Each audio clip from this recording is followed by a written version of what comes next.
Book of Acts, chapter 12, Peter's miraculous escape from prison. I remember reading this story in church a few months ago. It was about the time that King Herod was arrested some who belonged to the church, intending to persecute them. He had James, the brother of John, put to death with a sword.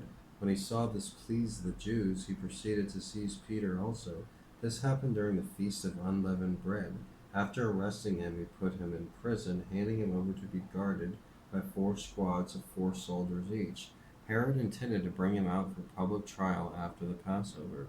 So Peter was kept in prison, but the church was earnestly praying to God for him. The night before Herod was to bring him to trial, Peter was sleeping between 2 soldiers bound with 2 chains, and sentries stood guard at the entrance. Suddenly an angel of the Lord appeared, and a light shone in the cell. He struck Peter on the side and woke him. "Quick, get up," he said, and the chains fell off Peter's wrists.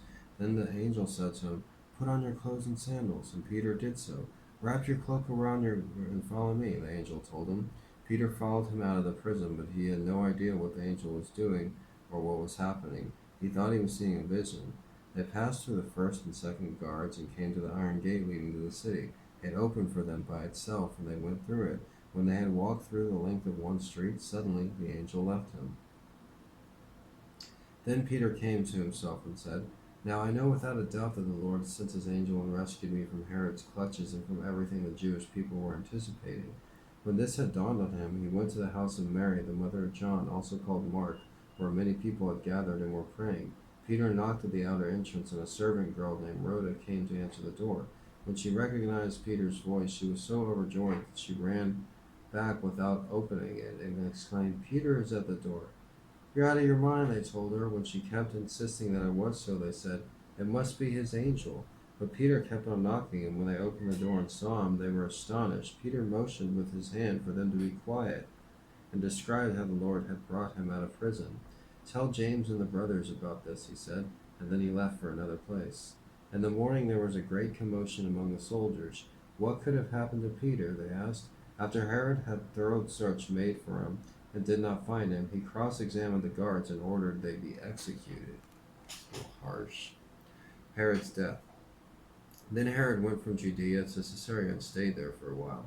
He had been quarreling with the people of Tyre and Sidon. Now they joined him together and sought an audience with him. Having secured the support of Blastus, a trusted personal servant of the king, they asked for peace, because they depended on the king's country for their food supply. On the appointed day, Herod, wearing his royal robe, sat on a throne and delivered a public address to the people. They shouted, "This is the voice of a god, not of man." Immediately, because Herod did not give praise to God, an angel of the Lord struck him down, and he was eaten by worms and died. But the word of God continued to increase and spread. When Barnabas and Saul had finished their mission, they returned from Jerusalem, taking with them John, also called Mark. So that was Acts chapter 12.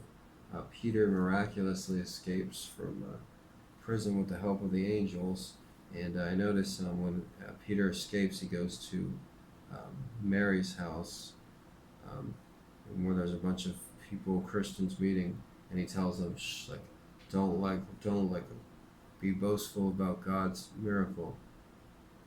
It's kind of like what he's like, don't be so bravado about it. But then when apparently Herod's a really good public speaker, and Herod does this really good speech, and the Jewish people are like, "This is not the voice of a man, but of a god." And Herod's like, "I'll take it," But he should have been like, no, I am not a god. God is Christ. I am just a man. So humility, that's when it's necessary. That was Acts chapter 12. My name is Gregory Brandt, and I've had a very hard life. So I hope the next coming years are a lot better than the previous ones. No, seriously, thanks for listening, and click the thumbs up button. And I would say smash the subscribe button, but I just got done reading Acts chapter 12, so I don't think that verb is appropriate. So check out my other videos and watch my book that I made. Alright, have a nice day. Hey, at least I'm reading the Bible and giving you a little something extra,